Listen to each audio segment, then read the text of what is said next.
आज हम आपको सच्ची घटनाओं पर आधारित टीवी शो क्राइम इंडिया की शूटिंग दिखा रहे हैं। क्राइम इंडिया के इस एपिसोड की कहानी रघुनाथ और उसके परिवार की है, जो आज से 10 साल पहले अखबारों की सुर्खियों में छाई रही। 5, 4, 3, 2, 1, एक्शन। वेलकम फ्रेंड्स, आपका स्वागत है क्राइम इंडिया के नए शो में। ये कहानी बहुत ही रोमांचक और रहस्य से भरी है। ये कहानी 10 साल पहले शुरू हुई इस बंगलो से। यहाँ रहते थे मिस्टर रघुनाथ अपने परिवार के साथ। एक खुश परिवार। फिर सारी खुशियाँ एक पल में छिन गयी।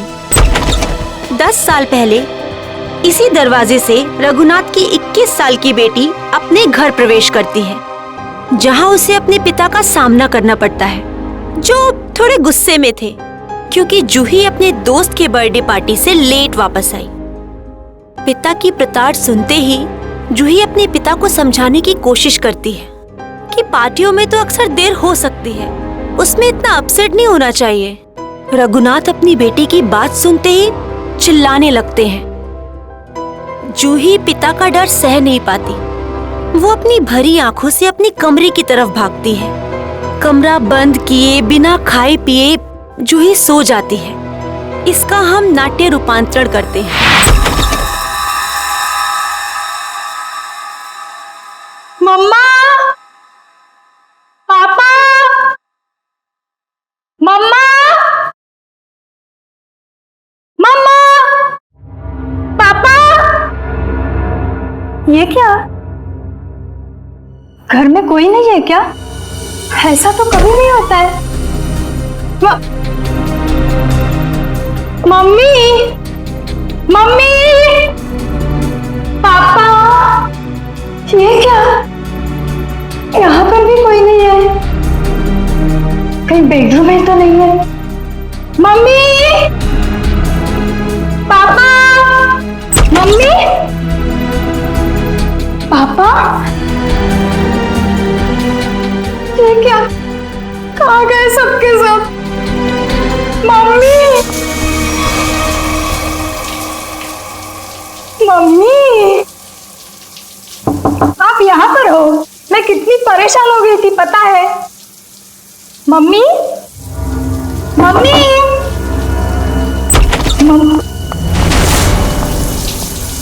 ये क्या? पानी का नल खुला छोड़ के मम्मी तो ऐसा कभी नहीं करती। मम्मी, पापा, राहुल, राहुल, राहुल, राहुल। अरे राहुल को स्कूल छोड़ने गई होगी मम्मी।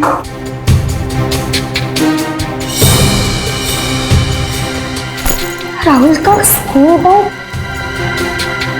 मतलब मम्मी राहुल को स्कूल छोड़ने गई। राहुल भी नहीं है। मम्मी, पापा, पापा की गाड़ी।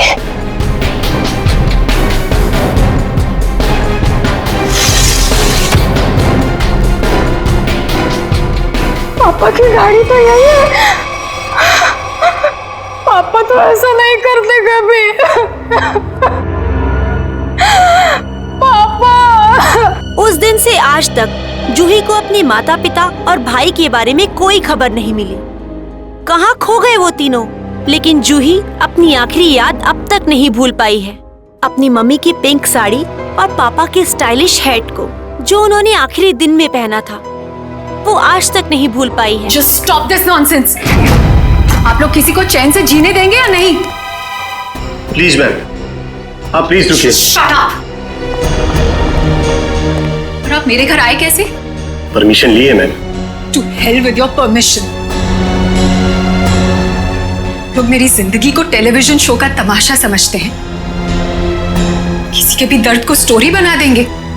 जिस घर से मेरी यादें जुड़ी हैं, आप उन्हीं यादों को एक्सपोज करेंगे।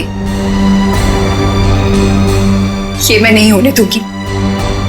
Just go from here. चाहिए।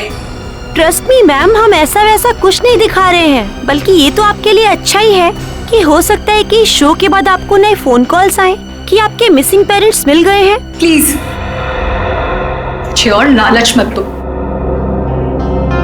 छोड़ दो मुझे मेरे हाथ में। I said just go from here. Sir, live telecast चल रहा है, आप गलत ना समझे मैं।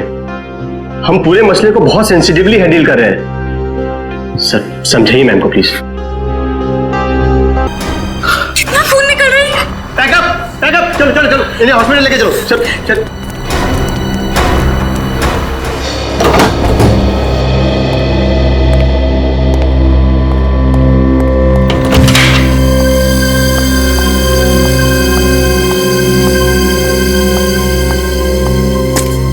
तुम बैठो, मैं तुम्हारे लिए हल्दी वाला दूध लाती हूँ, थोड़ा आराम मिलेगा। छोड़ो आराम आराम, इतनी फिक्र करती हो तो अपने गुस्से को कंट्रोल में रखना सीखो। मरने मारने पर उतर आई उस वक्त। तो फिर क्या करती? वो लोग मेरे घर वालों की इज्जत के साथ खिलवाड़ कर रहे थे, मेरे जख्म को रेत रहे थे। मेरे इमोशंस को कभी समझते ही नहीं हो। ऐसा नहीं है, नहीं समझता मैं तुम्हारे इमोशंस। जूही, मैंने ही कहा था, बहुत हिम्मत वाली लड़की हो। जिस तरह से तुमने इस दुख को समेटा और जिंदगी को फिर राह पर ले आई, कोई और होता कब का टूट जाता। तुम जैसा हमसफर बहुत नसीब से मिलता है। और तुम जैसा हस्बैंड भी हर लड़की को नहीं मिलता। इसी बात पर दूध नहीं, ग्रीन टी हो जाए। ठीक है, बैठो, मैं अभी लाती हूँ।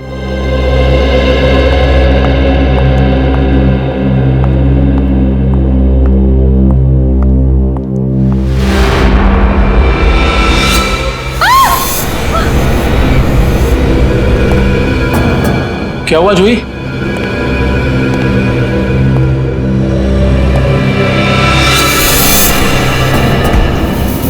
आपको क्यों लगता है कि ये हैट आपके पापा का है? कोई निशानी, कोई पहचान? ये उनका फेवरेट हैट था। मैंने बचपन से उन्हें यही हैट पहनते देखा था। देखिए जूही जी, प्लीज बुरा मत मानिएगा, लेकिन इससे ये प्रूव नहीं होता कि ये हैट आपके पापा का है। कोई खास दूसरी पहचान कुछ भी? उदय, इन्हें पापा के वो सारे फोटोज दिखाओ जिनमें उन्होंने यही हैट पहना था।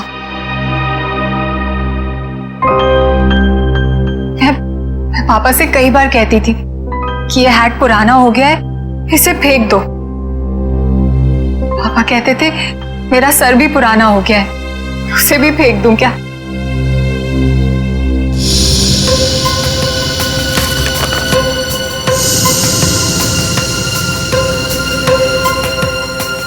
जूही जी, इसे देख के तो ये जाहिर नहीं होता कि ये हैट यही वाला है। हाँ, ये जरूर पता लगता है कि ये हैट भी इस जैसा ही है। आपको क्या लगता है मैं आपसे झूठ बोल रही हूँ? एक काम करो, जरा आप घर के खिड़की दरवाजे चेक करो। जी सर। जूही जी, आप जो कह रही हैं वो तो हम मान लेते हैं, लेकिन ये हैट यहाँ पे आया कैसे? अपने आप तो नहीं आया। जी सर, किसी ने तो इसे यहाँ रखा ही है। आपको किसी पे शक? नहीं सर, पीछे के सारे दरवाजे और खिड़कियां अंदर से बंद है सर। इसका मतलब जो भी अंदर आया उसके पास मेन डोर की चाबी थी। जूही जी, आपने अपने घर की चाबी किसी और को भी दी है क्या? नहीं तो। हाँ, मुझे याद आया। एक्चुअली कुछ दिन पहले शॉपिंग आर्केड में मेरा पर्स चोरी हो गया था और घर की चाबियां भी उसी में थी। बड़ी लंबी प्लानिंग की गई है, लेकिन 10 साल बाद ये हैट यहाँ रखने का क्या मतलब हो सकता है? पूरा का पूरा परिवार गायब होता और किसी को भी पता नहीं चलता। ऐसे कैसे कोई गायब हो सकता है? सर, पुलिस रिपोर्ट में लिखा है कि ना किसी ने चीखने चिल्लाने की आवाज सुनी, ना ही कोई गोली चलने की आवाज सुनी।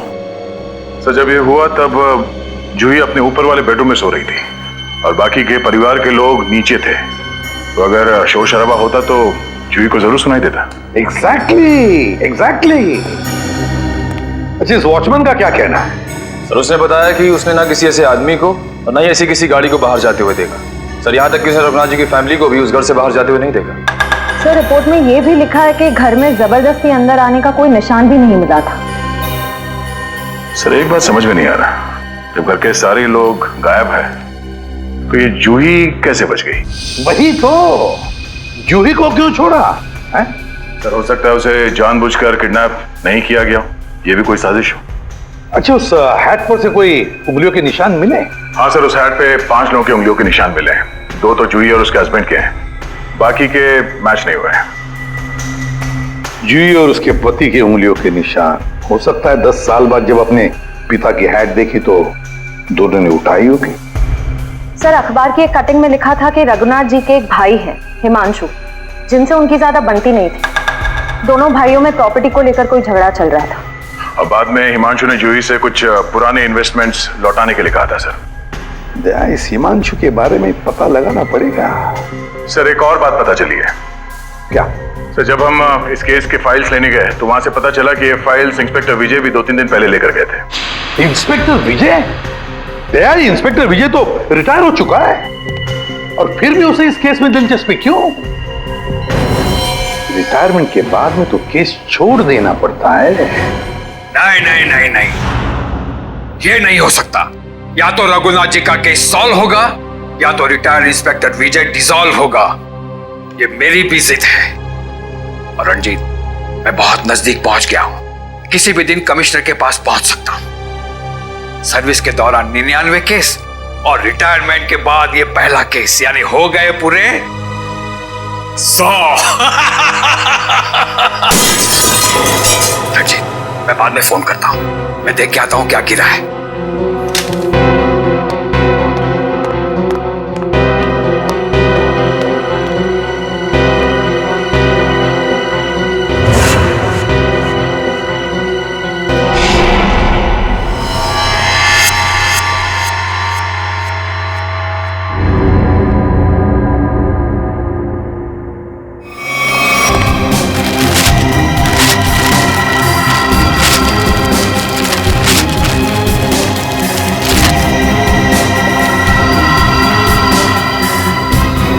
रघुनाथ भाई साहब को गुजरे तो तकरीबन 10 साल हो गए और अब तो सिर्फ उनकी यादें हैं। हम जानते हैं जो भी हुआ, लेकिन उनके केस के बारे में कुछ नई बातें सामने आई हैं, तो सोचा क्यों ना आपसे ही पूछ लें। नई बातें आप लोगों को पता चली है और आप पूछना मुझसे चाहते हैं? आप कुछ टेंशन में लग रहे हैं। मैं टेंशन में नहीं तो। दरअसल भाई साहब को गुजरे इतने साल हो गए और आज आप लोग आए भाई साहब के बारे में इंक्वायरी करने के लिए। चलिए, उनके बारे में नहीं तो आप ही के बारे में बात कर लेते हैं।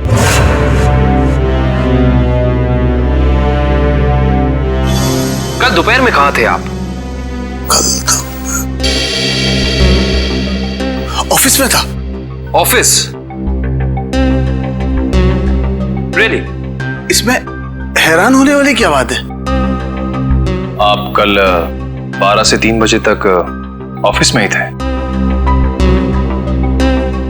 एक्चुअली मैं लंच आवर्स में घर आता हूं 2-3 घंटा रेस्ट करने के लिए। आपके घर का एड्रेस 54 गुलमोहर रोड है ना? जी नहीं। लेकिन आपकी कार कल उस वक्त उसी बंगले के सामने खड़ी थी। मेरी याददाश्त, दरअसल मैं सठियाने लगा हूं। मैं कल रुक गया था एक दोस्त के यहाँ, वो भी वहीं गुलमोहर में ही रहते हैं। मिस्टर हिमांशु जी, झूठ बोल रहे हैं आप। वहां पे आपका कोई दोस्त नहीं बल्कि आपकी भतीजी जूही रहती है, समझे आप? इसलिए झूठ बोल के कोई फायदा नहीं है। हम जानते हैं कि आप जूही से मिलने गए थे उसके घर। हाँ, मुझे उससे कुछ काम था। काम था इन्हें? हाँ, फिर आप उससे मिले क्यों नहीं? बल्कि आप तो छिपते छिपाते उसके घर गए, उसके किचन के प्लेटफॉर्म पे उसके पिता रघुनाथ जी की हैट रखी और बड़े आराम से वहां से निकल गए। क्यों? हैट? कौन सा हैट? मिस्टर हिमांशु, आपको लगता है कि आप ऐसी गोल गोल बातें करके सीआईडी से बच सकते हैं? कसम से, ना तो मैं भाई साहब की किसी हैट के बारे में जानता हूं और ना ही उनके लापता होने के बारे में। हिमांशु जी, ये क्या है?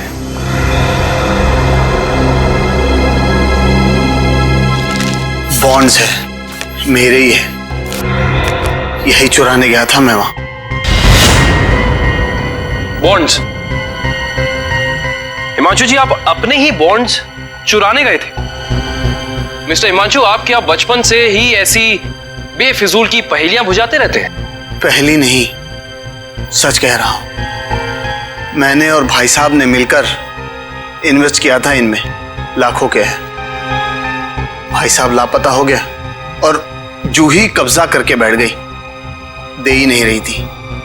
क्या करता, अपनी ही चीज चुरानी पड़ी। हिमांशु जी, चलिए मान लिया एक पल के लिए कि आप सच बोल रहे हैं, लेकिन मैं सच ही कह रहा हूं, लेकिन एक बात आप लोगों को बोलना भूल गया। जैसे ही मैं बॉन्ड्स लेकर वहां से निकल ही रहा था कि अचानक दरवाजा खुलने की आवाज आई। मैं घबरा कर छुप गया। मुझे लगा कि शायद उदय या जूही होंगे, लेकिन कोई और ही था। कौन था? मैं उसका चेहरा तो नहीं देख पाया, सिर्फ पीठ ही देख पाया। लेकिन इतना तो तय है कि वो उदय नहीं था, क्योंकि वो उदय से काफी लंबा और तगड़ा था। बाल लंबे थे, जैकेट पहन रखी थी और शायद जीन्स थी। अच्छा, और कोई खास बात याद है आपको?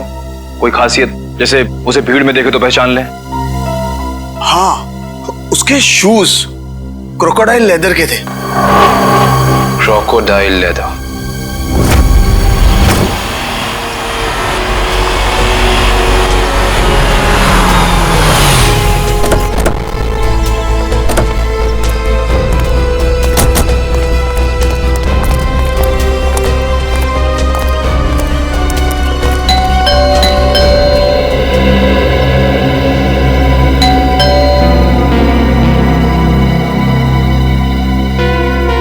विजय, विजय, विजय सर।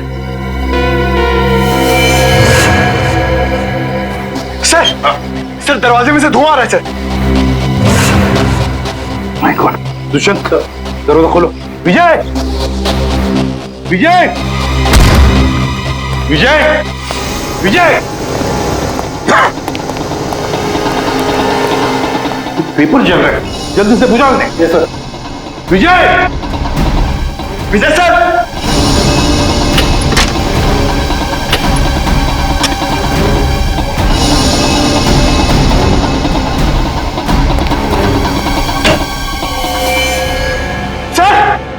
सर जल्दी आइए।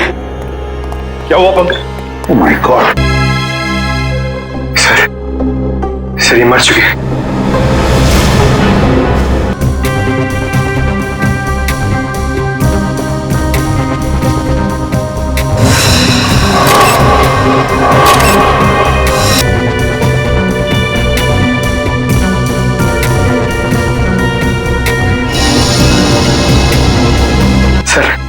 सर ये कैसे हो सकता है सर? विजय जी इतने सीनियर और एक्सपीरियंस ऑफिसर हैं, फिर इन्हें इन्हीं के घर में गोली मार दी। जिसने भी किया है पंकज, जो खिड़की का शीशा तोड़ा, बोल्ट नीचे किया, खिड़की खोलकर अंदर आके यहाँ चुपकर बैठा होगा। शायद आवाज सुनकर विजय इस कमरे में आया तो उसने विजय के सिर पर वार किया और फिर 2 गोलियां भी डाल दी। सर लगता है कि खूनी और विजय जी की कोई पुरानी दुश्मनी थी, इसीलिए रिटायरमेंट के बाद मौका मिलते ही इन्हें मार डाला। ये भी तो हो सकता है ना दुष्यंत कि विजय किसी मुजरिम के लिए खतरा बन गया था, शायद उसी ने किया हो। ढूंढो इस कमरे को अच्छी तरह, एक एक कोना छानो। और पंकज, कुछ ना कुछ तो मिलना चाहिए, ढूंढो अच्छी तरह से।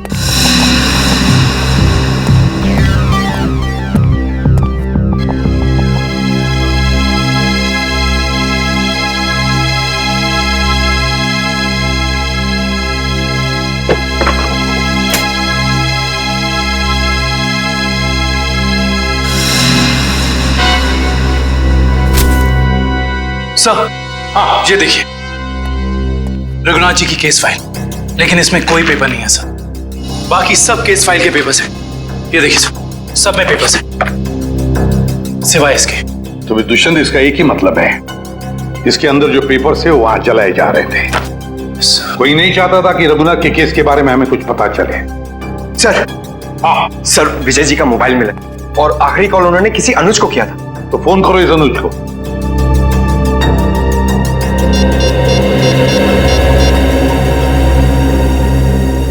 हेलो, अनुज कुल्फी वाले?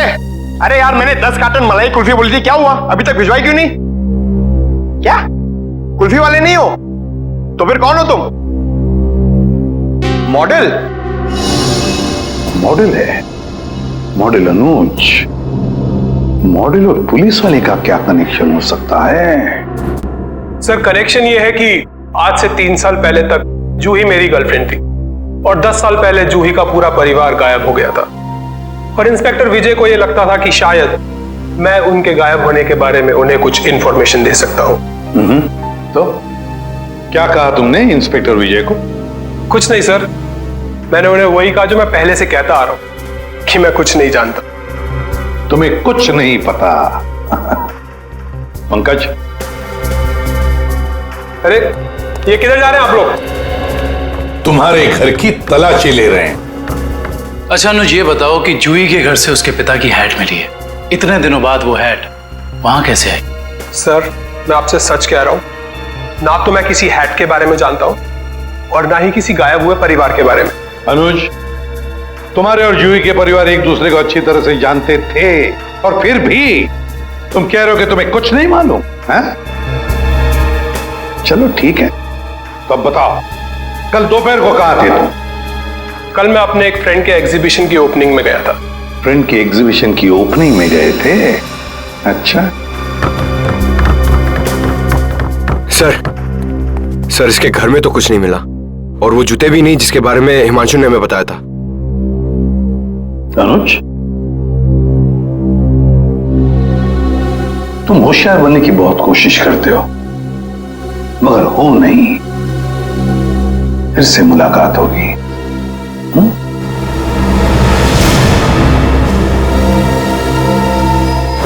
तो समझ में नहीं आ रहा ये आदमी चाहता क्या है। जो एक तरफ वो जूही के घर में हैट रखता है और दूसरी तरफ विजय को मारकर केस के फाइल्स, पेपर्स और फोटोज मिटा देता है। क्यों? लगता है उसे पता चल गया था कि विजय जल्दी अपराधी को पकड़ने वाला है। लेकिन एक बात समझ में नहीं आ रही है कि उसने रघुनाथ की हैट जूही के घर में क्यों रखी? क्या सोच रहा है वो? कोई ना कोई चाल तो जरूर है दया, इसके पीछे कोई ना कोई चाल तो है। ये केस कुछ ज्यादा ही उलझा हुआ है सर। वैसे विजय के काम करने के तरीके को मैं अच्छी तरह से जानता हूं। वो सारे के सारे अंडे एक ही टोकरी में कभी नहीं रखता। इन्वेस्टिगेशन की अलग अलग कड़ियां वो अलग अलग जगह पर रखता था। सर, विजय के सारे रिलेटिव्स से पता किया, किसी को भी मालूम नहीं है कि वो कर क्या रहा है। उसके मोबाइल से कुछ पता चला है? नहीं सर, कुछ पता नहीं चला। वे देखना पड़ेगा मौत के कुछ दिन पहले विजय कहां कहां गया था, किस किस से मिला था। सर, इंस्पेक्टर विजय के घर पे हमें जो जले हुए कागज के टुकड़े मिले थे, उनमें से ये टुकड़ा आधा जला हुआ है और इस पर नवदीप गराज लिखा हुआ है। नवदीप गराज? विजय ने ये नाम ऐसे नहीं लिखा है। जरूर इस गराज का इस रघुनाथ के केस से गहरा संबंध है। जरूर कोई ना कोई गहरा संबंध है। विजय सर हाल ही में एक सेकंड हैंड कार के बारे में पूछने आए थे। Second hand car? जी हाँ, एक व्हाइट कलर की सेडान कार बेची थी 10 साल पहले। विजय सर उसी के बारे में पूछने आए थे। उस गाड़ी के कोई रिकॉर्ड या पेपर्स होंगे आपके पास? जरूर सर, हम रिकॉर्ड हमेशा पक्का रखते हैं। गाड़ियों का मामला है, क्या पता कब कोई चोरी की निकल आए। शेखर, वो जरा गाड़ियों की सेल डिटेल की फाइल लेके आना। याद है ये गाड़ी किसने खरीदी थी? जी हाँ, कोई गिरीश साहब थे, उन्होंने खरीदी थी। ये लीजिए सर। ये लीजिए, ऊपर ही रखे हुए हैं, विजय सर को दिखाने के लिए ही निकाले थे।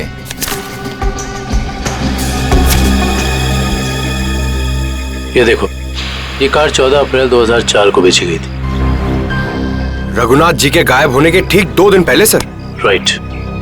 इसका मतलब है कि इस कार को रघुनाथ की फैमिली के गायब होने के बीच कोई ना कोई ताल्लुक जरूर है। मतलब सर, विजय जी ने गाड़ी तक पहुंचने का जो रास्ता चुना है वो जरूर रघुनाथ जी तक जाता होगा। एक काम करते हैं, पहले तो आरटीओ से ये पता करते हैं कि ऐसी किसी कार का रजिस्ट्रेशन हुआ था या नहीं, और विजय जी के मोबाइल पोजीशनिंग रिकॉर्ड से ये पता करते हैं कि पिछले दिनों वो कहां गया था। हो सकता है इस केस को सॉल्व करने में हमें कोई मदद मिल जाए। सर, ये लैटिट्यूड 345 नॉर्थ और 213 ईस्ट है। सर एग्जैक्ट वही लोकेशन है जो विजय जी के मोबाइल फोन में स्टोर है। सर विजय जी इस जंगल में यहाँ आए थे, लेकिन उन्हें यहाँ मिल के सकता था। करण वो जरूर इस केस से जुड़े हुए कुछ सबूत ढूंढने के लिए यहाँ आया। ये भी तो हो सकता है कि वो उस सफेद गाड़ी के पीछे आया हो।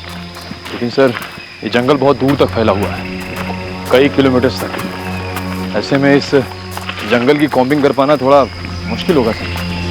हाँ मुश्किल हो सकता है, मगर नामुमकिन भी तो नहीं।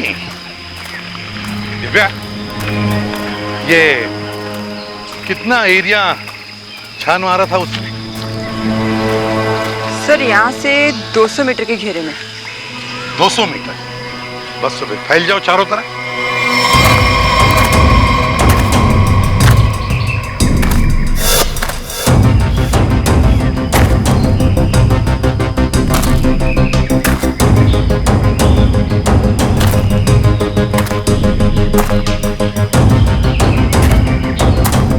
सर।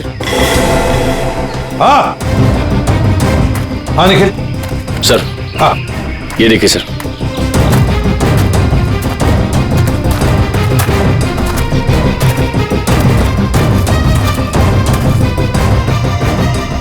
MS01 Y 5371। सर ये तो वही सफेद कार है जो उस गैरेज से बेची गई थी। देखो जरा, गाड़ी साफ करो अच्छी तरह से।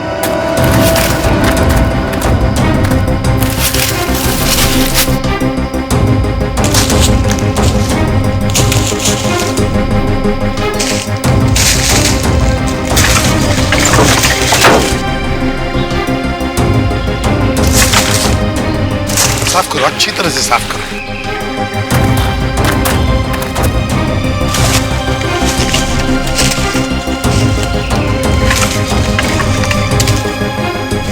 सर। हाँ सर ये गाड़ी इतनी ऊपर खाई से नीचे गिरी कैसे होगी? एक्सीडेंट हुआ होगा। मगर सर अगर जूही का परिवार इस गाड़ी में था तो इस गाड़ी में कुछ तो होना चाहिए, कंकाल वगैरह। पूरी गाड़ी खाली है सर। सर 10 साल हो गए, कीड़े सब खा गए होंगे अंदर। हाँ मगर केविन कुछ तो मिलता है ना। एक काम करो, एक गाड़ी के अंदर जितनी भी धूल मिट्टी है सब इकट्ठा करो। करंट जाकर वैक्यूम क्लीनर लेके आओ। सर ऐसा भी तो हो सकता है कि वो लोग कभी गाड़ी में थे ही नहीं। केविन ये भी तो हो सकता है कि गाड़ी के अंदर जितने भी परिवार वाले थे उनकी लाशों को कहीं और फेंक दिया और गाड़ी को यहाँ खाई में लाकर नीचे ढकेल दिया।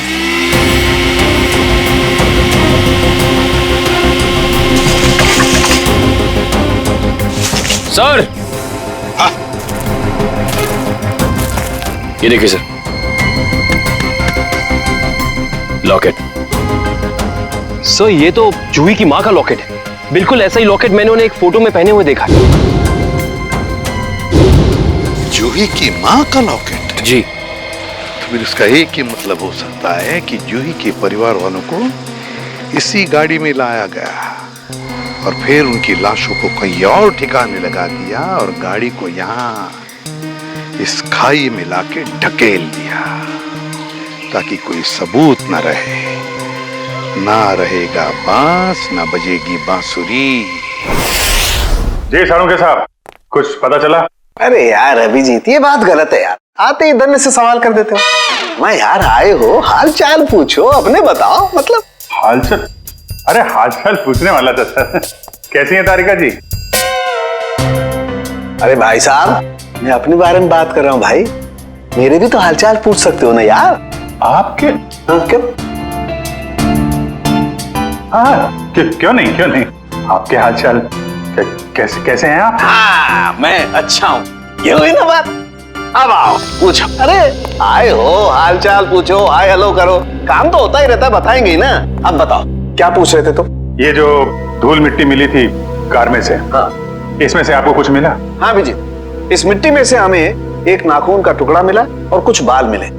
उनमें से एक बाल किसी 40 साल की महिला का है और ये नाखून का टुकड़ा किसी 10-12 साल के बच्चे का है और इन दोनों का रिकॉर्ड नहीं है हमारे पास। जरूर ये जूही की माँ और उसके भाई का होगा। और बाकी बाल के टुकड़ों का अभी भी टेस्ट चल रहा है। रिपोर्ट लेने गई है श्रेया।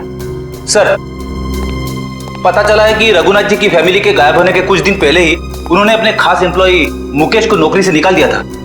मुकेश? कहीं सबके पीछे इस मुकेश का हाथ तो नहीं? सर, जो बाल के टुकड़े टेस्ट के लिए गए थे उनमें से एक बाल का डीएनए मैच हो गया है। किसका है? भानु नाम है उसका।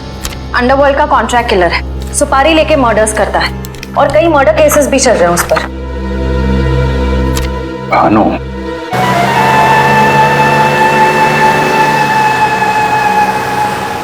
मुकेश, तुम्हें पूरा यकीन है ये बाइक वाला आदमी भानु ही है? हाँ सर, सिग्नल तो यही बता रहा है। हाँ।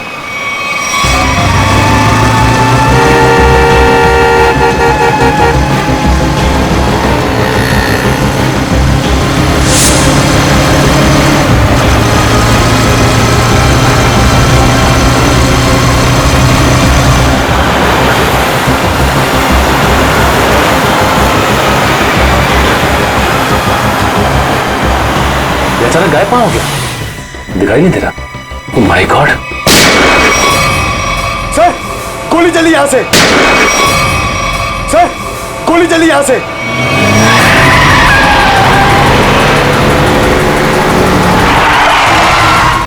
ये तो मर चुका है।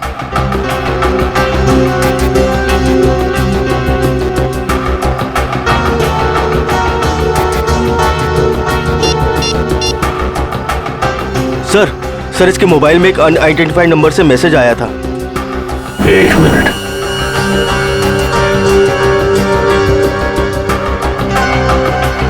मैसेज? एक काम करो, पता लगाओ कि ये नंबर है किसका। रघुनाथ जी की कंपनी में 20 साल पूरे काम किया हूं मैं। फ्लोर मैनेजर था, प्रोडक्शन, लेबर सब मैं ही संभालता था। तो तुम्हें नौकरी से क्यों निकाल दिया मुकेश? जी सच तो ये है कि दोनों पार्टनर्स में यानी कि कुमार साहब और रघुनाथ जी के रिश्तों में दरार आ गई थी। दरार? इस दरार की वजह क्या थी? जी वो कुमार साहब को लगा कि रघुनाथ जी उनके साथ कुछ धोखा कर रहे हैं। चोरी छिपे कुछ डीलिंग्स भी कर लेते हैं। और इसलिए कुमार ने तुम्हें रघुनाथ पर नजर रखने के लिए कहा? जी हाँ, मैं रघुनाथ जी की हर खबर कुमार साहब को देता था। वो किससे मिलते हैं, क्या डील करते हैं, क्या लेन देन है, सब। और जब रघुनाथ ने तुम्हें पकड़ लिया ये सब करते हुए तो उन्होंने तुम्हें काम से निकाल दिया? जी हाँ। और उसके ठीक 1 साल बाद में कुमार जी और रघुनाथ जी ने अपनी पार्टनरशिप खत्म कर दी? जी हाँ, ये तो होना ही था। अच्छा, वैसे इंस्पेक्टर विजय क्या जानना चाहते थे तुमसे? जी वो कुमार साहब के एक्सीडेंट के बारे में पूछने आए थे, जिनमें उनकी बच्ची और बीवी भी चली गई थी। और इंस्पेक्टर विजय को ऐसा लगता था कि ये एक्सीडेंट नहीं बल्कि एक मर्डर है। और जब पार्टनरशिप रही नहीं तो मर्डर की भी बात नहीं आती? जी दोनों पार्टनर अलग भी इस तरह हुए जैसे रजामंदी नहीं थी। और फिर दोनों एक ही बिजनेस में कंपटीशन करने लगे, और वो भी इस तरह के जैसे एक दूसरे को बर्बाद कर देंगे। और हाँ, कुमार साहब की मौत के बाद सबसे ज्यादा तरक्की और फायदा रघुनाथ सेठ को हुआ। कुमार की मौत का सबसे ज्यादा फायदा हुआ रघुनाथ को। सबसे ज्यादा फायदा। इस कुमार फैमिली के एक्सीडेंट के सारे डिटेल्स निकालो, देखे तो सही कि क्या ये वाकई एक्सीडेंट था या फिर। सर, आपको क्या लगता है कुमार की फैमिली की मौत के पीछे क्या रघुनाथ का हाथ था? कविन, रघुनाथ को बिजनेस में कुमार से फायदा हुआ, इसका मतलब ये नहीं कि रघुनाथ ने कुमार को मारा होगा। Okay, thank you so much. लेकिन क्या पता चला एक्सीडेंट के बारे में? सर, मिस्टर कुमार हर रोज की तरह ऑफिस से घर पहुंचे। घर से वो लोग एक रिसोर्ट के लिए निकले। उनकी पत्नी ने एक सरप्राइज वेकेशन प्लान किया था, क्योंकि अगले दिन मिस्टर कुमार का बर्थडे था। वो लोग उसी रिसोर्ट में बर्थडे सेलिब्रेट करने वाले थे। जब ये जा रहे थे, इनका बच्चा भी इनके साथ में था, और उसी दौरान ये एक्सीडेंट हुआ। किस्मत भी अजीब खेल खेलती है, जहाँ एक पल खुशियाँ थीं, अगले ही पल मातम छा गया। सर, लेकिन ये एक्सीडेंट हुआ कैसे होगा? गाड़ी का अचानक ब्रेक फेल हो गया। मिस्टर कुमार की गाड़ी की स्पीड बहुत तेज थी, वो गाड़ी को काबू में नहीं कर पाए और गाड़ी लुढ़कते लुढ़कते खाई में जा गिरी। कार के ब्रेक्स अचानक फेल हो गए। अचानक। बड़ी अजीब बात है। सर गाड़ी बिल्कुल नहीं थी। मिस्टर कुमार ने एक हफ्ते पहले ही वो गाड़ी खरीदी थी, तो ब्रेक फेल होने का सवाल ही पैदा नहीं होता सर। वही तो। सर ऐसा भी तो हो सकता है कि कुमार की ही फैमिली के किसी मेंबर ने रघुनाथ की फैमिली से बदला लेने के लिए ये सब किया हो। कुमार परिवार की मौत के 20 साल बाद कौन बदला लेना चाहता है? जहां पर एक्सीडेंट हुआ वहां पर मिस्टर एंड मिसेस कुमार की लाश मिली थी, बच्चे की लाश नहीं मिली है ना? एक मिनट क्या हुआ सर? गाड़ी घुमा लो। काविन, पता चल गया ये खूनी कौन है।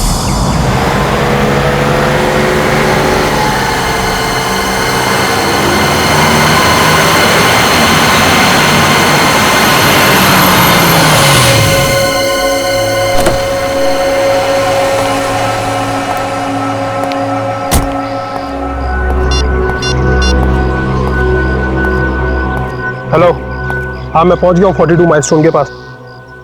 अब क्या करना है? क्या पुल के नीचे 42 माइलस्टोन की तरफ? अच्छा ठीक है।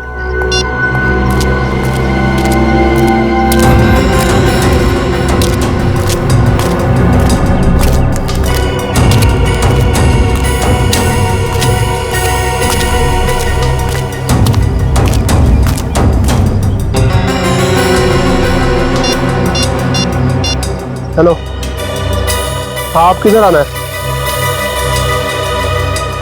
ये लेफ्ट राइट क्या लगा रखा है? पागल समझ रखा है क्या?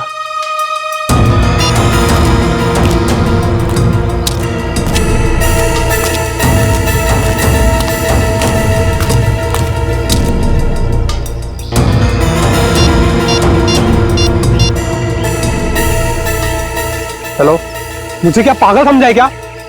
कब से इधर उधर घुमा रही है? चुपचाप सामने आ जा, नहीं तो मैं वापस चला जाऊंगा। इधर मेरा मुंह खुला और तुम जेल के अंदर, इसलिए जल्दी से सामने आ और मुझे मेरा रोकड़ा दे ताकि मैं जाऊं यहां से। मैं जा रहा हूं। घबराओ मत अनुज, तुम्हारा पैसा पेड़ के पीछे रखा है।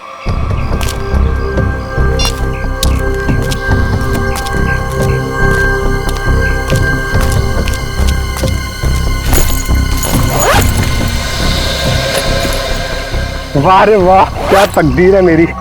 तो जैसे सोने के अंडा देने वाली 2-3 और मुर्गियां मिल जाए तो लाइफ सेट। कहाँ तुम मेरी चिंता मत करो अनुज, वादे के मुताबिक ये तुम्हारी आखिरी पेमेंट है। अरे बेवकूफ, सोने का अंडा देने वाली मुर्गी को कभी छोड़ता है कोई? अनुज भूलो मत, तुमने वादा किया था। अरे एक ब्लैकमेलर की बात पे तुमने यकीन कर लिया। चलो थैंक यू।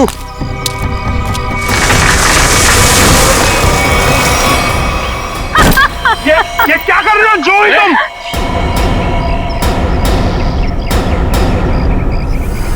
तुम क्या समझते हो अनुज? तुम मुझे ब्लैकमेल करते रहोगे और मैं सहती रहूंगी? हमसे उस्तादी बहुत भारी पड़ेगा तुमको। Shut up. यहाँ वही होगा जो मैं चाहूंगी। सोचो अनुज, अगर मैं तुम्हारा मर्डर करवा दूं, तुम्हारे टुकड़े टुकड़े करके चील कौओं को डलवा दूं, तो यहाँ तो किसी को इस बात की हवा तक नहीं होगी। जैसे तुमने अपनी फैमिली के साथ किया था। एक बात याद रखना, जो आदमी शर्ट सिलवाता है वो उसके अंदर बटन की जगह भी छोड़ता है। अगर मैं मरा तो मेरा एक पैकेट सीआईडी को पहुंच जाएगा और फिर तेरा डम डम डिगा डिगा। Just shut up। तू क्या समझता है तू झूठ बोलता रहेगा और मैं मानती रहूंगी? तू जैसा लालची इंसान अपने नुकसान के लिए कुछ नहीं करेगा। ये क्या है ये? जुई, ट्रिगर दब जाएगा, इसको नीचे कर। जुई, तमंचे को नीचे कर प्लीज, इसको अंदर डालो। ट्रिगर दब जाएगा जुई।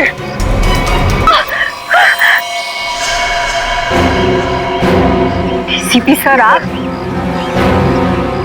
तो आखिर आपको पता चल ही गया। खिलौना तुम्हारे हाथों में अच्छा नहीं लगता।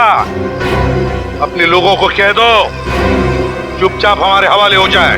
देख क्या रहे हो? भून दो एसीपी को।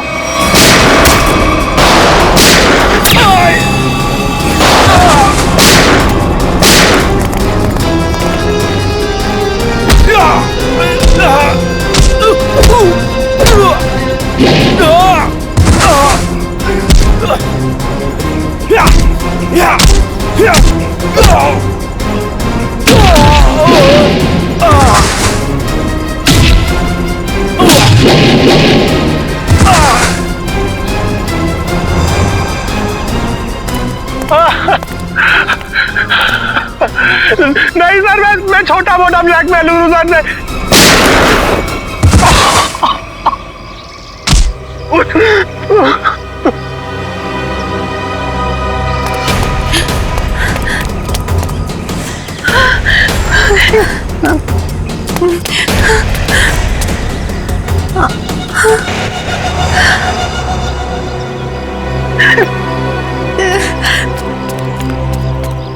देखो इस प्यारी बिटिया को जिसने अपने माता पिता का खून कर दिया।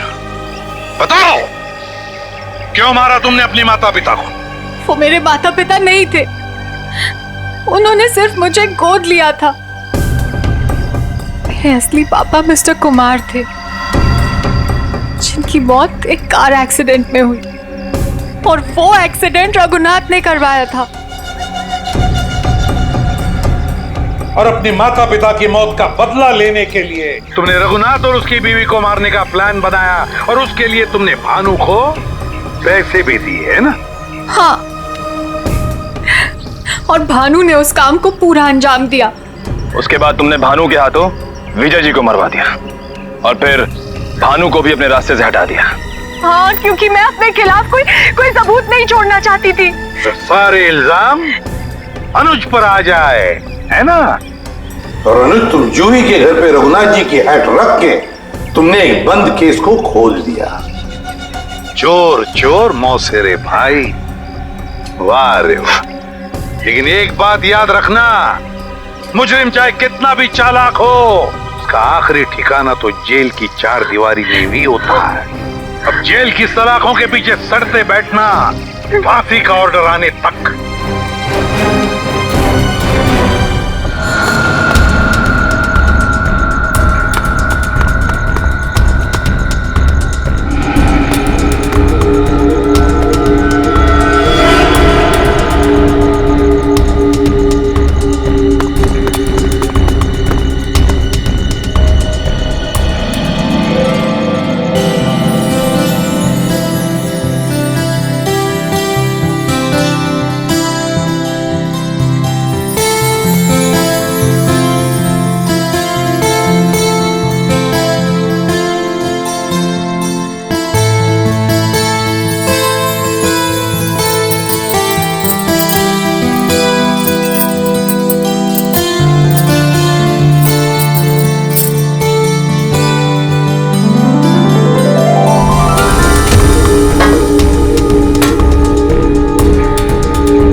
Attention please ladies and gentleman, मैं आप लोगों से कुछ कहना चाहती हूँ।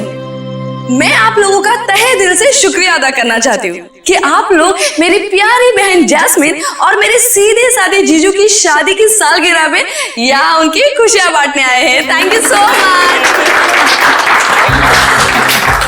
अब क्योंकि दूल्हा दुल्हन को आने में थोड़ा सा वक्त लग रहा है, तो आई रिक्वेस्ट यू ऑल कि आप लोग सब पार्टी का फुल ऑन मजा लीजिए। Just enjoy the party, okay? अभी तो शादी को बस 2 साल हुए और पति पत्नी दोनों खुद की ही पार्टी से गायब। सोचो 10 साल के बाद क्या होगा। ओ प्लीज मेरे दीदी और जीजू की शादी को नजर मत लगाओ तुम। अरे ये भी तो हो सकता है ना कि वो आप सब मेहमानों से दूर कहीं अकेले में रोमांटिक पल बिता रहे हो।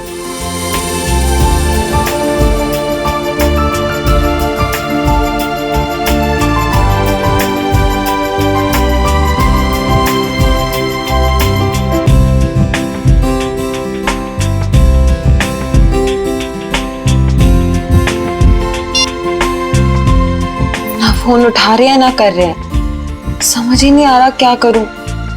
पार्टी में ऐसे अकेले जाने में मुझे बहुत अजीब लगेगा। नीचे सादा का क्यों उन्हीं के दोस्त हैं।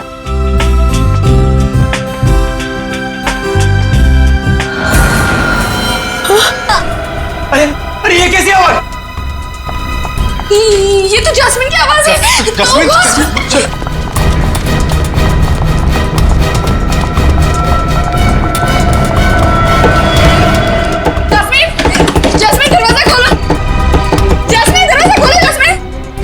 से अस्थमा का दौरा तो नहीं पड़ गया? ओह गॉड!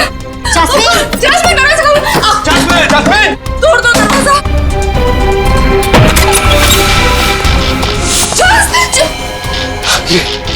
ये क्या हुआ यहाँ पे?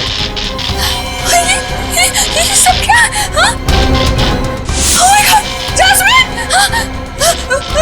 लगता है किसी ने जैस्मिन को किडनैप कर लिया। जैस्मिन! Oh my God! हम क्या करें? Hello, CID?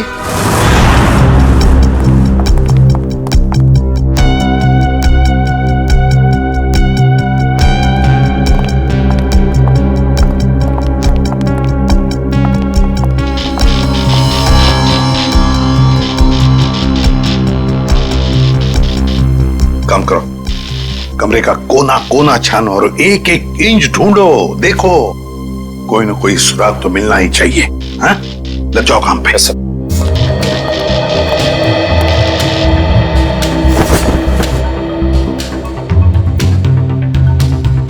क्या लगता है तुम्हें, जस्मिन को कोई उठा के लेकर गया या फिर नहीं सर, मुझे कुछ नहीं पता सर, मुझे कुछ नहीं पता, मुझे कुछ समझ में नहीं आ रहा, मुझे बहुत डर लग रहा है। आप प्लीज कुछ कीजिए ना सर। जस्मिन के पति मानव वो कहाँ है? वो अहमदाबाद गया था एक बिजनेस मीटिंग के लिए। जस्मिन और मानव साथ में शामिल होने वाले थे पार्टी में, पर मानव अभी तक आया क्यों नहीं, पता नहीं सर। वैसे आप? मैं ललित, मानव का दोस्त। सर? तो क्या मिला? सर यहाँ पे खून के निशान मिले खिड़की पे, इधर इस तरफ। खून के निशान तो हैं, हो सकता है ये खून जस्मिन का ही हो, और फिर किडनैपर शायद जस्मिन को इस खिड़की के रास्ते से ले गया होगा, और फिर हाथापाई में जस्मिन को चोट आ सकती है। शायद ये खून इसीलिए जस्मिन का भी हो सकता है। सर? हाँ सर ये देखिए, गहने और पैसे ऐसे के ऐसे ही हैं। सर मतलब ये किडनैपिंग लूटपाट के इरादे से नहीं हुई। सर अगर ऐसा है तो इस किडनैपिंग की वजह क्या है? कोई ना कोई तो वजह जरूर है, कोई ना कोई तो वजह जरूर है। काबिल, ये देखो खून से सने उंगलियों के निशान। इससे तो बात पक्की होती है कि किडनैपर जस्मिन को इसी रास्ते से ले गया, इसी रास्ते से। सर किडनैप करने वाला इन मेहमानों में से कोई हो सकता है सर। पार्टी में इतने सारे लोग थे, किसी ने किडनैपर को देखा कैसे ने? वही तो, किसी ने तो देखा होता। आप लोग हम पे शक कर रहे हैं? क्यों नहीं कर सकते? मुजरिम जो कोई भी है, उसे इतना साफ साफ मालूम था कि जैस्मिन के कमरे में चुपचाप कहां से घुसा जा सकता है। सर आपको जो करना है कीजिए, लेकिन प्लीज मेरी बहन को ढूंढ के लाइए प्लीज। मुझे बहुत डर लग रहा है, पता नहीं वो कहाँ कैसे होगी। प्लीज सर उसे ढूंढ के लाइए।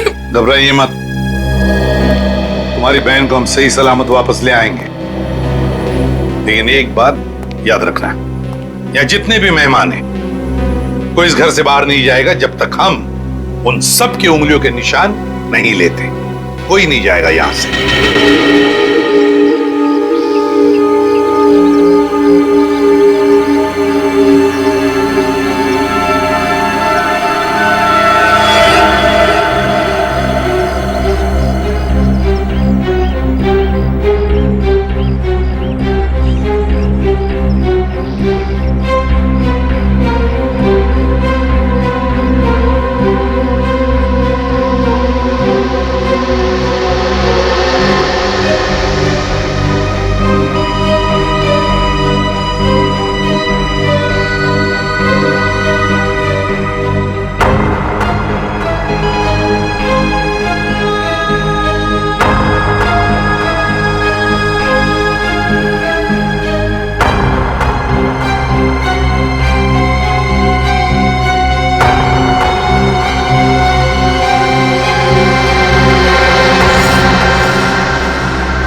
यार इतनी खामोशी क्यों?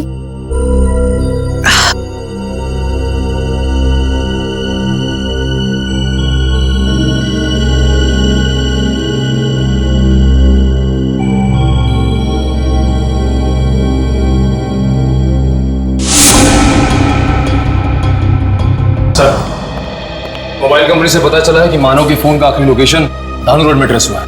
के बाद से फोन बंद आ रहा है सर। तो कहीं जस्मीन के साथ मानव को भी तो किडनैप नहीं किया इस किडनैपर ने? सर इसका मतलब ये जो कोई भी है वो इन दोनों को जानता था। मतलब उसे पता था कि जैस्मिन कहां मिलेगी और ये मानव कहां होगा। है तो इन्हीं में से कोई करीबी, पर कौन हो सकता है? इनमें से तो किसी के हाथ पर या शरीर पर कोई हाथापाई के या किसी चोट के या खरोंच के निशान भी नहीं। कौन हो सकता है?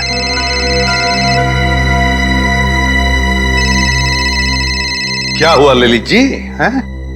आपका फोन बज रहा है, उठाइए। जी। किसका फोन है ललित जी? पता नहीं, कोई लैंडलाइन का नंबर। कहीं किडनैपर्स का फोन तो नहीं? तो फिर बात कीजिए। जी। हेलो, खून, लाशें, जस्मीन तुम हो कहाँ? सर जस्मीन का फोन है। बात करो, स्पीकर ऑन करो, ऑन करो। हेलो जस्मीन, तुम हो कहाँ? आवाज नहीं आ रही। सर प्लीज मेरी बहन को बचा लीजिए सर, प्लीज। पता नहीं वो किस हाल में होगी सर। 1 minute, please sir. दोबारा फोन लगाओ इसी नंबर पे।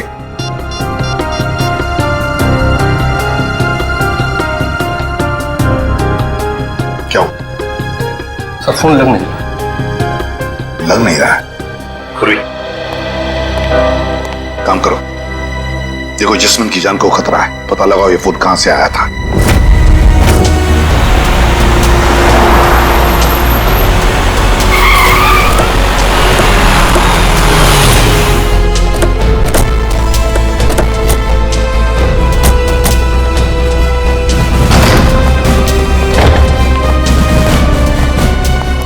ओह माय गॉड, इतने सारे चाकू।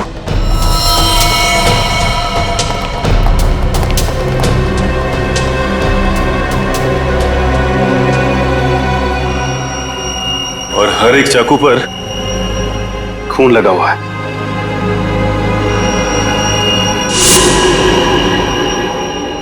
ऐसा क्या हुआ यहां पे? अब समझ में आया जस्मीन की आवाज में इतना डर क्यों था। कहीं खूनी ने उसे भी अपना शिकार न बना लिया। देखो, जितना ज्यादा खून यहां पर पड़ा हुआ है और इतने सारे चाकू और हर चाकू पर यह खून, मुझे लगता है यहां पर एक से ज्यादा हत्या हुई है। Yes, 1 minute.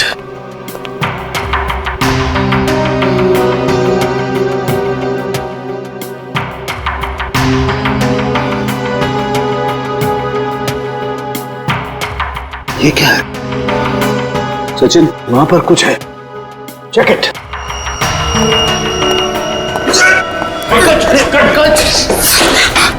संभाल के। थैंक यू सर, आप लोगों ने मुझे बचा लिया, ना मेरी हड्डी पट्टी टूट जाती थी। शायद ये वही तय खाना है जिसके बारे में जस्मीन ने हमें बताया था। सर जरूर लाशें यहीं कहीं होंगी। हाँ सर। खाना करे का एक काम करो, तहखाने में जाकर के देखो कुछ मिलता है क्या, लाशें या कुछ और। करण, तुम तारिका के साथ जाओ। सर।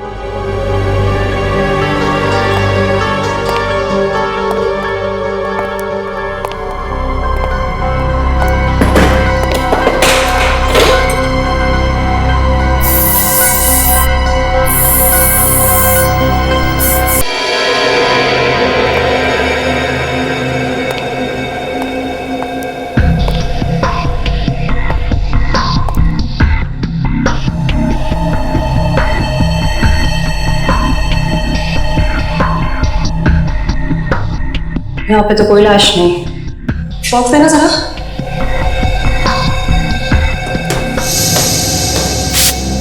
इशिता, पंकज, घर के बाहर वाले हिस्से में चेक करो, शायद जैस्मिन वहीं कहीं छिपी बैठी हो।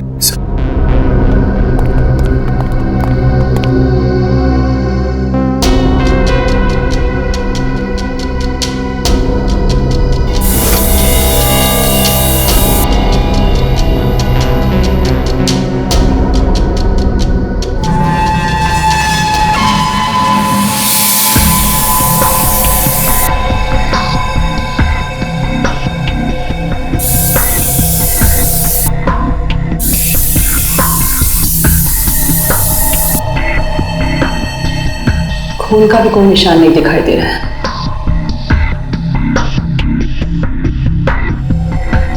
कहीं कोई दूसरा केमिकल तो नहीं इस्तेमाल किया? करण, जरा प्लीज लेजर टॉर्च देना।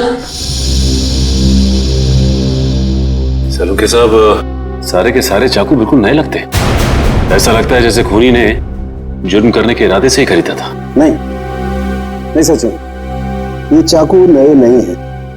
ये देखो, इन चाकुओं पर अभी भी जंग लगी हुई है। दरअसल ये चाकू हैं पुराने। खूनी ने हमें गुमराह करने के लिए इन्हें नया जैसा दिखाने की कोशिश की है। लेकिन इस तरह गुमराह करके मुजरिम पाना क्या चाहता था?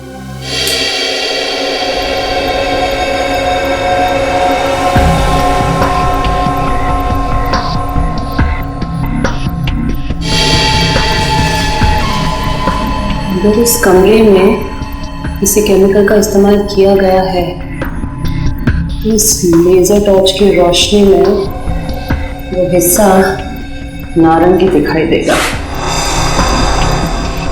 क्या है? खूनी बहुत सरफरा है दुष्यंत। अरे बात, इन सभी चाकुओं पर जो खून लगा हुआ है ना, ये खून असली खून है। हाँ सर, लेकिन पता नहीं कि इस सारे चाकुओं पे खून एक ही इंसान का है या फिर अलग अलग इंसान के जिन्होंने यहाँ पे हमला किया। सबसे बड़ी बात यह है कि ये चाकू उस वक्त यहीं थे जब जैस्मिन ने ललित को फोन किया था। अगर खूनी फरार हो गया था तो फिर वो अपने साथ ये चाकू क्यों नहीं लेकर गया? सही कह रहे हो दुष्यंत, क्योंकि अगर खूनी को लाशें ठिकाने लगाने का वक्त मिला था तो फिर उसे ये हथियार भी यहाँ छोड़ने नहीं चाहिए थे। लाशें ठिकाने लगाने मतलब तहखाने में लाश नहीं मिली? नहीं सर, नीचे लाशें तो नहीं थी, मगर एक अजीब तरह के 2 केमिकल्स मिले। टेस्ट करना बाकी है। इसका मतलब ये है कि जब लाशें देखकर जैस्मिन ने ललित को फोन किया उस वक्त वो खूनी इसी फार्म हाउस में मौजूद था। आई जस्ट होप जैस्मिन सही सलामत हो। दुष्यंत, आप लोग ये काम करो, आप लोग बाकी का फार्म हाउस अच्छी तरह से चेक करो। मैं तब तक यहीं पर एक टेम्परेरी फॉरेंसिक लैब बना लेता हूं, क्योंकि काफी सारे सबूत बिखरे पड़े हैं यहां पर। कहीं कोई सबूत खराब नहीं होना चाहिए।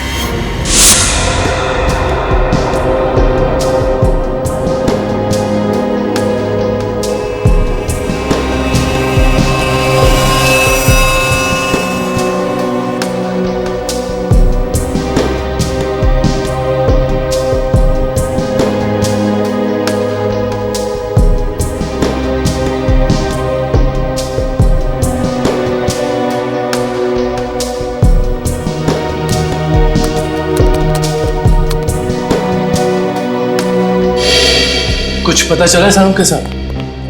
वो केमिकल का मिश्रण आखिर है क्या? पता तो चला है दुष्यंत, लेकिन मैं ये सोचकर हैरान हूं कि उस केमिकल का यहां पर क्या काम। सर बताइए तो सही, शायद हम किसी नतीजे पे पहुंच सके। तारिका को यहां पर जो केमिकल मिला है वो एक एम्बाल्मिंग फ्लूइड है। Embalming fluid? हाँ सचिन, एक ऐसा तेल जो लाशों पर लगाया जाता है, लाशों को सड़ने से रोकने के लिए। ये काम तो अक्सर फ्यूनरल होम्स वगैरह में होता है ना?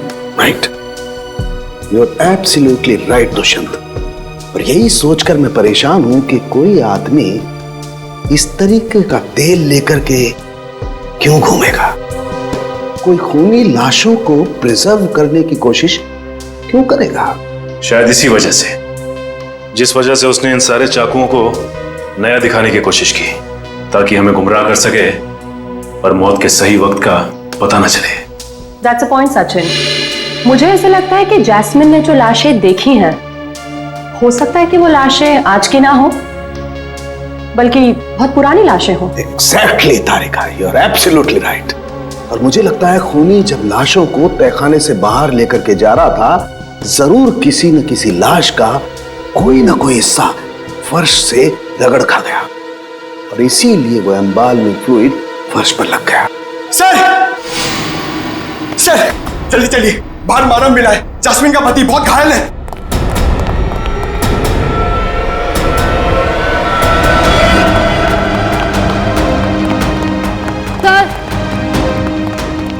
बाहर कहीं भी जैस्मिन नहीं है।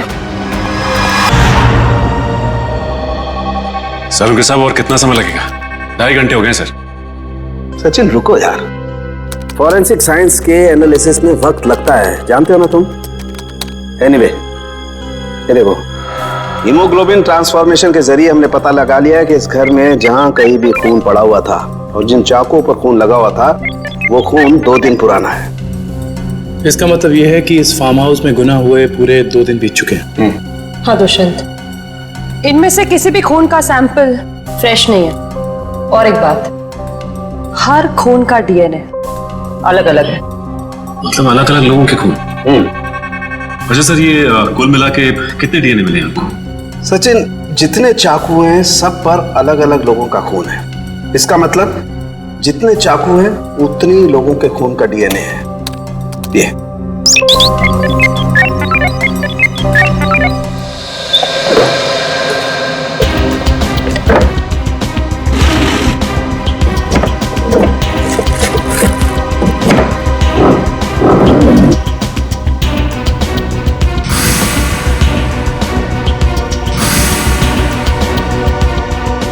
मुजरिम जरूर इस फार्म हाउस से पहले कभी आया होगा, तभी उसको यहाँ के कोने कोने का पता है।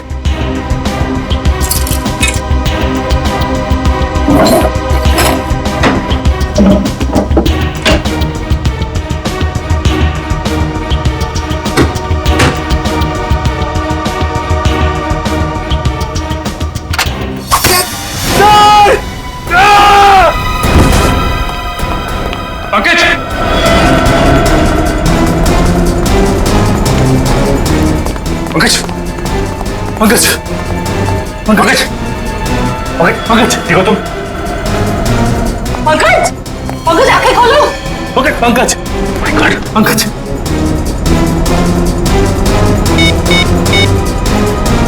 Hello, hello ambulance. कहीं खूनी इस वक्त भी तो यहाँ मौजूद नहीं।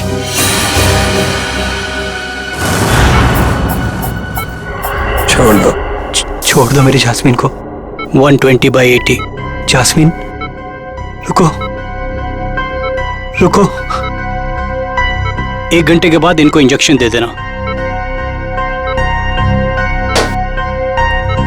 डॉक्टर साहब, कैसी तबीयत है मानो की? इनकी किस्मत अच्छी है, वो इंटरनल ब्लीडिंग नहीं हुआ, वरना बचना मुश्किल था। बात कर सकते हैं? जी हाँ, अभी होश में आए हैं। Jasmine, jasmine. मानो रुको। मानो घबराओ मत, जैस्मिन को हम लोग कुछ नहीं होने देंगे। तुम जरा ठीक से याद करके बताओ कि फार्म हाउस में क्या हुआ था? मेरी जान को खतरा था और जास्मिन की भी। जान को खतरा? किससे किससे था? कई दिनों से कुछ लोग मुझे फोन करके 55 करोड़ की मांग कर रहे थे और एनिवर्सरी की रात को भी मेरा पीछा कर रहे थे। मुझे क्या पता था, अगर मैं उनकी बात नहीं मानूंगा तो वो मेरी जास्मिन को निशाना बनाएंगे। क्या तुम्हें पता था कि उन्होंने जास्मिन को फार्म हाउस में रखा हुआ है? हाँ, क्योंकि जास्मिन ने मुझे वहां से फोन किया था मदद के लिए। उन लोगों का चेहरा याद है तुमको? हाँ सर। कौन थे वो लोग? मानो, कौन थे वो लोग?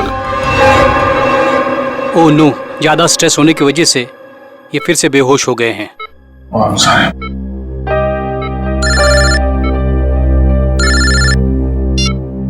हेलो, क्या पंकज बेहोश हो गया? सर, ये पंकज ठीक तो हो जाएगा ना? और ये इसके गले में जो पिन लगा हुआ था, ये क्या है? सचिन, एक रिफ्लेक्स फ्रीजर है और इस पिन के चुभने की वजह से पंकज अपने चलने फिरने हिलने डुलने की ताकत खो चुका है। ये टेम्पररी पैरालिसिस हो चुका है इसे। घबरा मत, टेम्परेरी है। फिर भी सर इलाज तो है ना। मैंने कहा ना टेम्परेरी है, इसका असर धीरे धीरे अपने आप खत्म हो जाएगा। डोंट वरी सचिन, ये जो इंजेक्शन मैं रेडी कर रही हूँ इससे पंकज तुरंत ठीक हो जाएगा।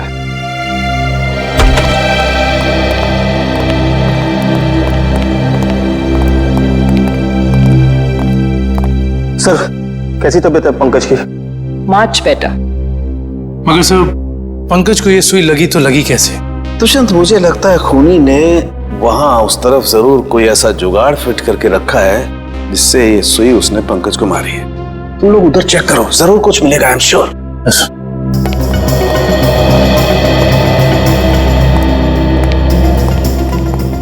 जिस वक्त पंकज यहाँ नीचे गिरा वो यहाँ था, यानी कि सुई उसे यहीं आसपास से लगी है। सुई पंकज को कॉलर बोन के ऊपर लगी है, वो भी आगे की तरफ से, मगर उसे वो दिखी नहीं। मतलब कि यहां से। दुष्यंत, ये देखो, ये ड्रॉर आधा खुला हुआ है।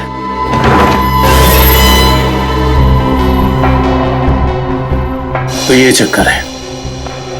इसका मतलब यह है कि जब पंकज ने ये ड्रॉर खोला होगा तो इस पिस्टन के जरिए वो सुई उसे यहां लगी होगी और वो नीचे गिर गया।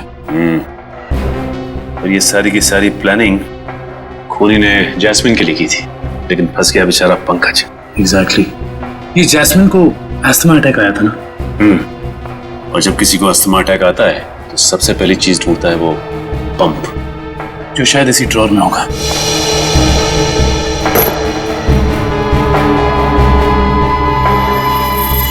ये रहा। यानी हुआ कुछ ऐसा होगा कि जैस्मिन को यहां लाया गया और ये खून चाकू वगैरह देखकर उसे अस्थमा अटैक आया होगा, लेकिन ड्रॉर से ये पंप निकालने की बजाय उसने ललित को फोन कर दिया और वहीं मुजरिम की प्लानिंग उल्टी पड़ गई। और जैस्मिन को ये पहले से ही पता था कि ये अस्थमा पंप इस ड्रॉर में रखा हुआ है। बिल्कुल। अब उन सभी लाशों के राज तक हमें वो केमिकल ले जाएगा जिसका इस्तेमाल उन लाशों को प्रिजर्व करने के लिए किया जाता है। इंडियन मेडिकल ग्रुप से आए हैं, मुर्दाघर की जांच करनी है। क्या हुआ सर? क्या बात है? बाद में बताएंगे, पहले जरा लाशें दिखाओ। लाशें क्यों देखनी है आपको? लाशें तो बिल्कुल ठीक हैं। ठीक है, तो फिर आप इतना टेंशन में क्यों आ गए? नहीं तो हमें पक्की खबर मिली है, लाशों को बाहर ले जाया गया यहाँ से। क्या बात कर रहे सर आप? ऐसा कैसे हो सकता है? जरूर आपको किसी ने गलत बताया सर। लाशें तो कब की वापस आ गई। वापस आ गई मतलब बाहर गई थी? देखा सर, चोर की दाढ़ी में तिनका। देखो, सब कुछ पूरी सच्चाई के साथ ठीक ठीक बताओ। सीआईडी के सामने झूठ बोलना ठीक नहीं, समझे? क्या सीआईडी? आप लोग सीआईडी से हैं? जी हाँ, सच उगलवाने के लिए कभी कभी ऐसे खेल खेलने पड़ते हैं। क्या चक्कर है ये? साहब, अब से 3 दिन पहले हम दोनों ने थोड़ी ज्यादा पी ली थी। मुर्दा घर में कोई आया और लाशें चुरा कर ले गया। तो लेकिन लाशें तो अगले दिन दोपहर को अपने आप ही वापस आ गई थी। नहीं, इसके लिए हमने किसी को बताना जरूरी नहीं समझा। अच्छा, जरूरी नहीं समझा है? और ये लाश गले नहीं, इसके लिए जो तेल लगाते हैं लाशों पे, वो तुम लोग लगाते हो? नहीं साहब, नहीं साहब। वो काम इन्हें कहाँ आता है? ये काम करने के लिए तो कुछ खास लोग होते हैं और कुछ खास दुकानें। ऐसी 2 दुकानें हैं इस इलाके में। कौन कौन सी दुकानें हैं?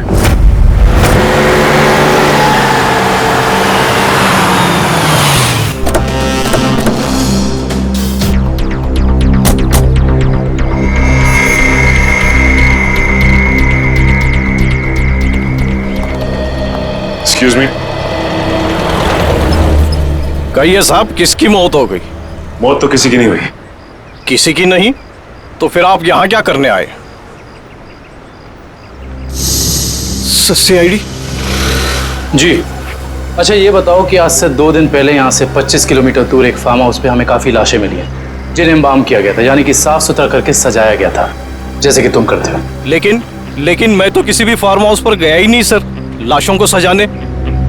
अगर आप नहीं गए थे तो फिर हो सकता है कि वो चोर जिसने मुर्दाघर से लाशें चुराई, वो लाशें लेके तुम्हारे पास आया हो। मुर्दाघर से चुराई लाशें? लेकिन कोई लाशें क्यों चुराएगा सर? ये तो अब आप बताएं, यहाँ तो आप ही रहते हैं। ये काम जरूर अशोक का होगा साहब, क्योंकि मेरे अलावा एक वही है जो लाशों को सजाने का काम करता है। अशोक को तो लकवा मार चुका है और वो चल फिर नहीं सकता, और बचे सिर्फ तुम। तो हो सकता है कि ये काम तुम्हारा। नहीं साहब, मेरे और अशोक के अलावा ये काम एक और आदमी कर सकता है। कौन है वो? ये वही चोर है साहब जिसने 3 दिन पहले मेरी दुकान से लाशों को सजाने वाला तेल चुरा लिया। आइए सर, मैं आपको बताता हूँ उसने तेल कहाँ से चुराया। यहीं से चुराया उसने लाशों पे लगाने वाला तेल। ये तेल किसने चुराया? ये तेल यही तो पता नहीं साहब, अगर मुझे मालूम चल जाए तो उसकी टंगड़ी तोड़ दूंगा मैं। एक मिनट, तेल के अलावा यहाँ से कुछ और भी चोरी हुआ क्या? पैसे वगैरह? नहीं सर, सिर्फ तेल। यानी कि कोई ऐसा इंसान जिसका मकसद सिर्फ तेल चुराना था उन लाशों पर लगाने के लिए, और वो खुद ये काम जानता था। है ऐसा कोई आदमी? साहब, मैंने ये कला तो सिर्फ केतन को सिखाई थी। केतन? कौन है ये केतन? एक लड़का था, मेरी दुकान पे काम करता था, बहुत अच्छा था, लेकिन पता नहीं कहां से उसे शराब पीने की लत लग गई साहब। बस मजबूरी की वजह से मैंने उसे नौकरी से निकाल दिया। अभी कहां मिलेगा ये केतन?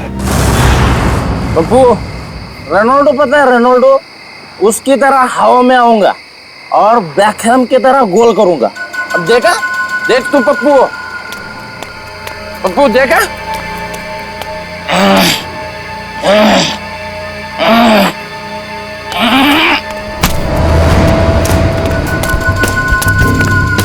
अरे कौन है भाई?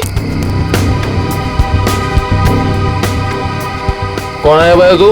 लगता है तेरा नशा बहुत हो गया, उतारना पड़ेगा।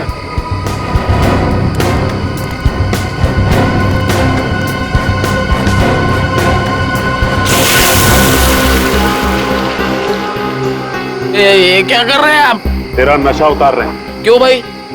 अभी अभी तो चढ़ी है, उतार क्यों रहे हैं? क्योंकि सीआईडी के गोल करने का तरीका तुझे सिखाना है। सीआईडी? हाँ सीआईडी। बता, लाश को प्रिजर्व करने का तेल किसके लिए चुराया था? बताता हूँ साहब। 2 लगती साहब, मुझे मैट्रिक्स बार में मिले थे। वो कह रहे थे कि अगर तुम हमारे लिए तेल चुराओगे और लाश को प्रिजर्व करोगे तो हम हर बार तुम्हारे शराब का बिल देंगे साहब। नाम, नंबर, एड्रेस कुछ है उनका? है साहब, 1 मिनट देखता हूँ।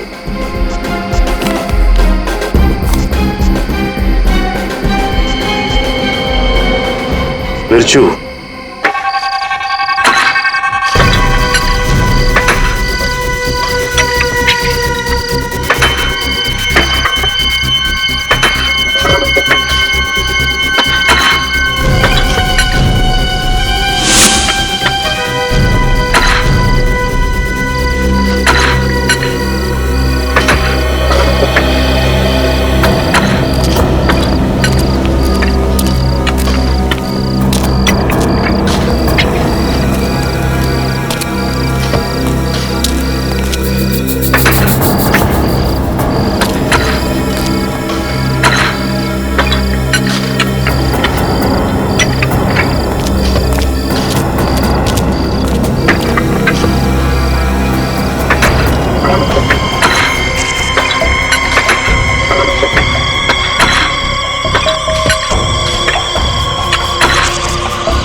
रुक जाओ।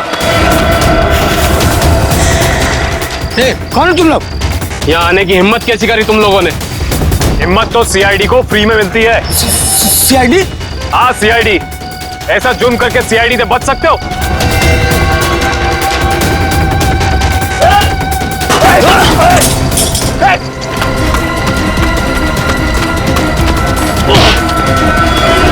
ओह माय गॉड, ये तो जैस्मिन है।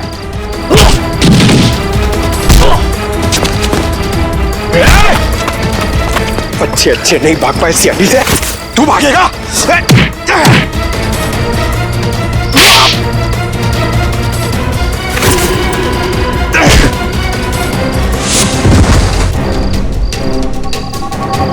बताओ, एक मासूम की जान लेकर क्या मिला तुम दोनों को?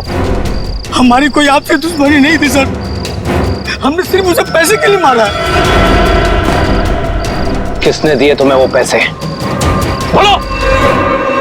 ऑपरेशन इज सक्सेसफुल, पेशेंट को स्पेशल वार्ड में लेके जाओ। ओके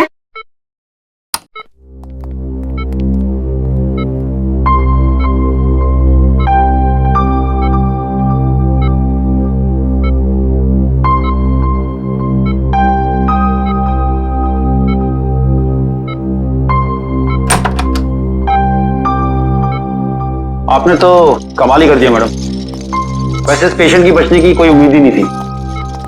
कमाल तो करना ही था, आखिर शहर की नामी गिरामी हार्ट सर्जन तो कह रहे हैं आप लोग सीआईडी। सीआईडी? क्या बात है सर? वो क्या है कि हमें एक ऐसे सर्जन की जरूरत है। सीआईडी वाले किसी सर्जन को ढूंढ रहे हैं? किसी सर्जन को नहीं, हम इसी सर्जन को ढूंढ रहे हैं।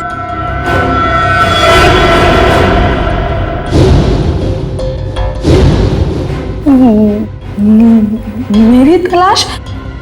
लेकिन मैंने क्या किया है? गुनाह किया है तुमने, गुनाह। चलो। हाँ, मैंने इन दोनों से कहा था जैस्मिन को किडनैप करने के लिए। मगर क्यों? पैसों के लिए, 55 करोड़ की मांग रखने के लिए। तुम्हें पैसों की क्या जरूरत है? तुम्हारा तो सर्जन का करियर भी अच्छा खासा चल रहा है, फिर अपनी बहन के साथ ऐसा क्यों किया तुमने? क्योंकि मुझे और पैसे चाहिए थे। और क्योंकि पैसे कितने भी हो कम ही होते हैं ना।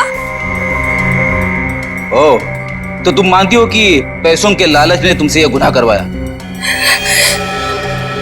हाँ। पैसों के लिए जैस्मिन को किडनैप किया तुमने, फिर मानव को धमकी भरे फोन करने बंद क्यों कर दिए? देखिए प्लीज, आप लोग मुझसे और सवाल मत पूछिए। मेरा सर पहले से बहुत दर्द हो रहा है, प्लीज आप मुझे और सवाल मत पूछिए।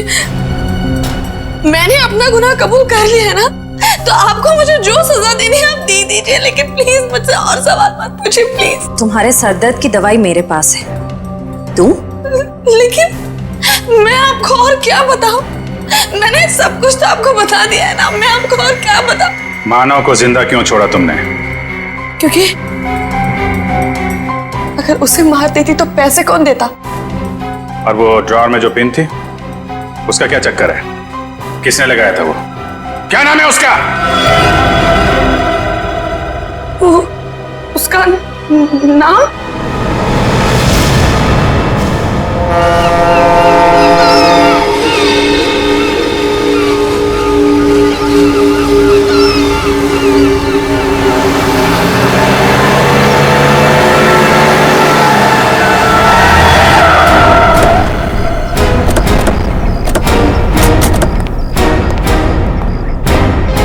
सर, आप लोग यहाँ?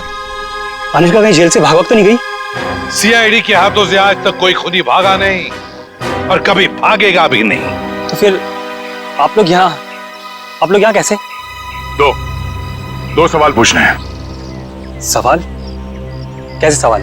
सवाल नंबर 1, अगर बिरजू और कालिया ने जस्मिन को अपने कमरे में से किडनैप किया, तो फिर वहां पर जो खून मिला था वो उन दोनों का क्यों नहीं? सर, शायद ऐसा हो सकता है कि उन्होंने किसी और को भेजा हो जैस्मिन को उठाने के लिए। हाँ, किसी और को भेजा होगा। सवाल नंबर 2, अगर खूनी ने वो जहरीला पिन उस ड्रॉर में लगाया था जस्मीन के लिए, उसे यह कैसे पता था कि जस्मीन आकर वो ड्रॉर खोलेगी ही खोलेगी? ये तो कोई अंदर का ही आदमी कर सकता है ना।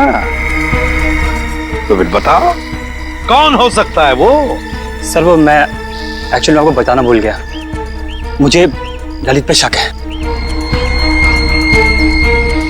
ललित का नाम लेने से कोई फायदा नहीं है, क्योंकि जैस्मिन को तुमने मारा है।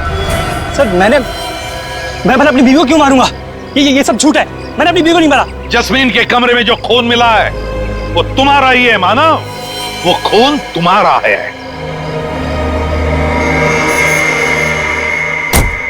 हाँ, और सीआईडी को तुम्हारे बारे में सब कुछ मैंने बताया, समझे?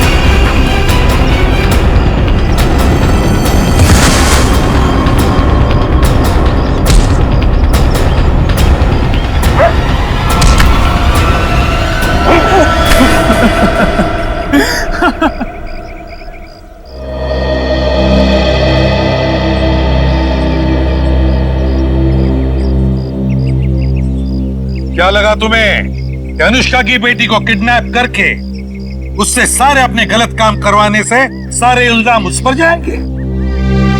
तो अनुष्का ने जब अपना बयान दिया ना, तभी हम समझ गए कि अनुष्का सच छुपा रही है। हाँ, बस ये एक गलती कर बैठा मैं। जास्मीन को माना मेरी मजबूरी थी।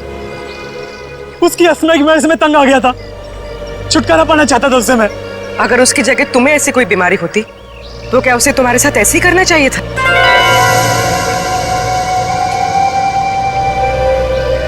टेंशन की वजह से जस्मीन का अस्थमा बढ़ता है, ये तुम्हें पता था और तुमने उसका गैर फायदा लिया। तुम उसे फार्म हाउस ले गए।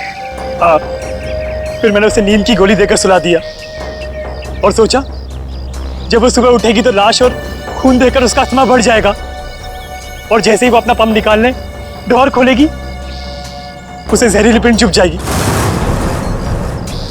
मगर वो बच गई और फिर मैंने उसे ड्रग का ओवरडोज देकर खत्म कर दिया।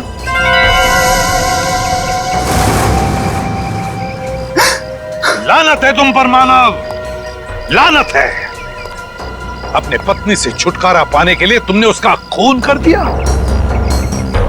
तुम्हें जीने का कोई हक नहीं, कोई भी हक नहीं। कानून तुम्हें बराबर सजा देगा। इस तरह के और भी एपिसोड देखने के लिए हमारे चैनल को सब्सक्राइब करें और बेल आइकन दबाना ना भूलें।